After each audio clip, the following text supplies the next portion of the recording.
Hello, welcome to At Risk International's latest Global Risk Intelligence Report. I'm Roman Fisher, Protective Intelligence Analyst here at Risk International, joined by Director of Intelligence Ross Hill. Getting started for you today.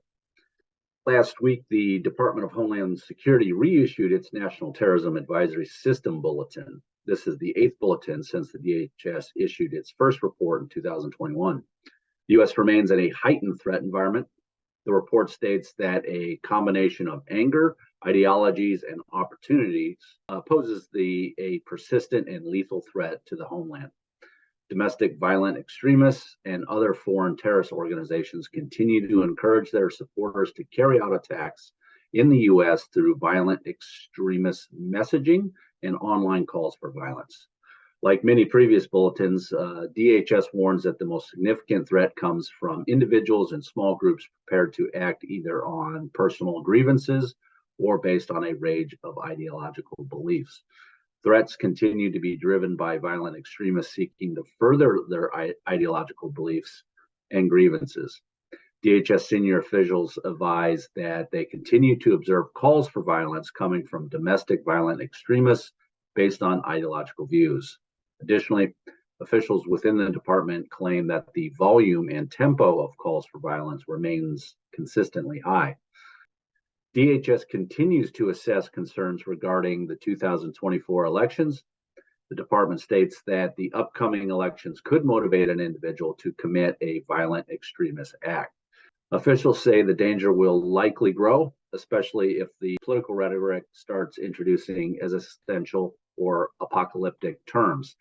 Likely targets of potential violence include U.S. critical infrastructure, faith-based institutions, individuals or events associated with the LGBTQ community, schools, racial and ethnic minorities, migrants crossing the southern border, government facilities and personnel, and law enforcement. Finally, the bulletin states that currently there is no intelligence to suggest specific groups or individuals are preparing for attacks. However, some of the violent trends are alarming to the DHS. The department continues to work with partners across every level of government, the private sector, and local communities to keep Americans safe. And now I'll pass it over to Ross Hill. Ross? Thanks, Roman. So over to Uganda now, where President Museveni signed one of the world's harshest anti-LGBTQ plus laws. This includes the death penalty for so-called aggravated homosexuality.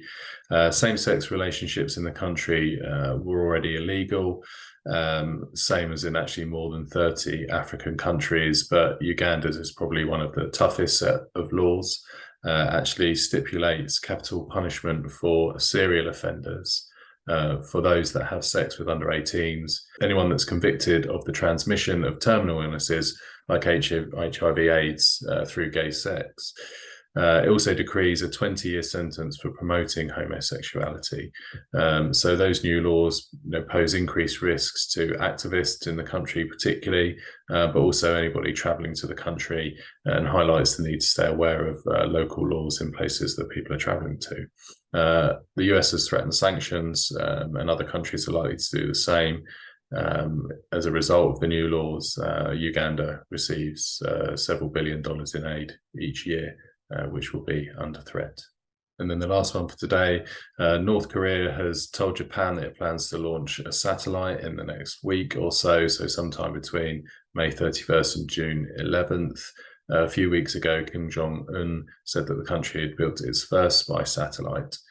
As a result of the warning, Japan put its ballistic missile defenses on alert and said it will shoot down any projectile that threatens its territory. North Korea will use ballistic missile technology to launch the satellite. Japan and South Korea said any launch would be a serious violation of UN Security Council resolutions. And a US State Department spokesman said any North Korean launch that uses ballistic missile technology, including that which is used to put a satellite in orbit, would violate multiple UN resolutions.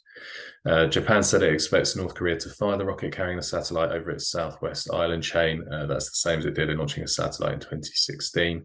And the new satellite technology is part of a surveillance technology program. Defense and commercial capabilities in space are becoming increasingly important in geopolitics. And South Korea actually successfully launched a commercial-grade satellite for the first time last week and expected to launch its own surveillance satellite later in the year. That's it from us. We hope you found the information interesting or useful, and we hope to see you again soon.